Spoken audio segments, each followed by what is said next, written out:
If this works, we gotta get more. I can help you get all the time you want. You know we're coming to get you.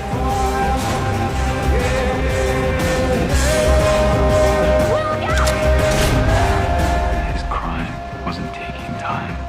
He was giving it away.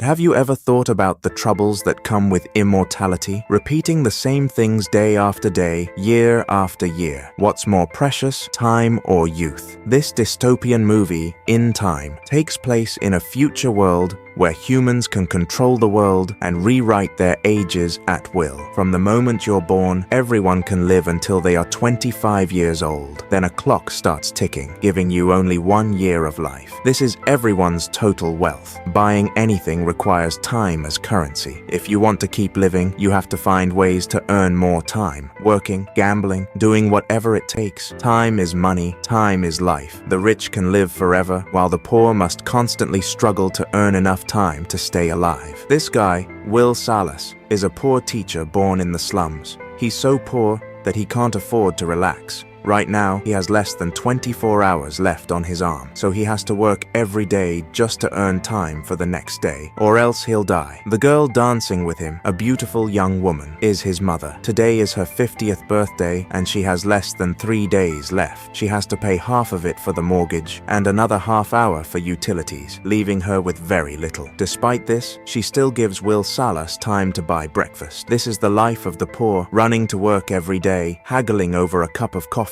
and seeing people drop dead on the streets because they ran out of time. When he gets his paycheck, Will finds his overtime pay docked. The reason is simple: low efficiency. His boss says, "This is as much as you get. Take it or leave it. If you want to keep working, stop complaining." Will is angry, but has no choice. After work, he meets his friend at a bar for a drink. There they notice a rich man with a lot of time on his clock. Will kindly warns him about the dangers of showing off his time in this area, but the man doesn't care. Just as Will tries to convince him further, the man gets robbed. A gang surrounds him, wanting to take his time. The gang wants to arm wrestle for the time. The rich man agrees, but asks to use the restroom first. While he's there, Will knocks out the gang leader and saves the rich man. They run to an abandoned factory and finally feel safe. The rich man, however, isn't grateful. He reveals he's 105 years old and has had enough of life. He can't feel any joy from time anymore. The rich man tells Will Salas he comes from the wealthy district and knows how the rules are set. The rich exploit the poor by raising prices, forcing them to work endlessly just to survive. This increases the labor force and controls the population. The rich man's curiosity peaks as he wonders what someone like Will would do with enough time. They chat and drink until they fall asleep. The next morning, Will wakes up to find the rich man gone and 100 years added to his own clock. The rich man left a message: "Don't waste my time."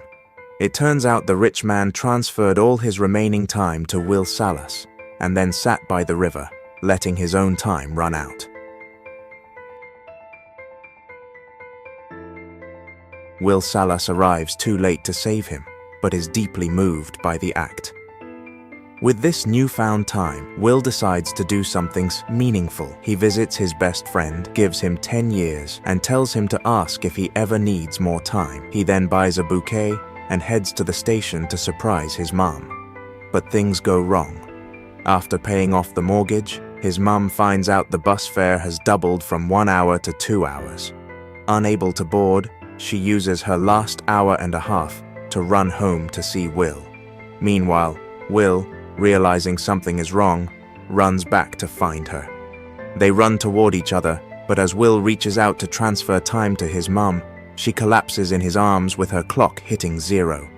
Despite having gained so much time, Will watches his mom die in front of him. Devastated, he channels his grief into a desire for revenge. He wants to go to the wealthy district and make those who set the rules pay. But getting into the wealthy district is no easy task.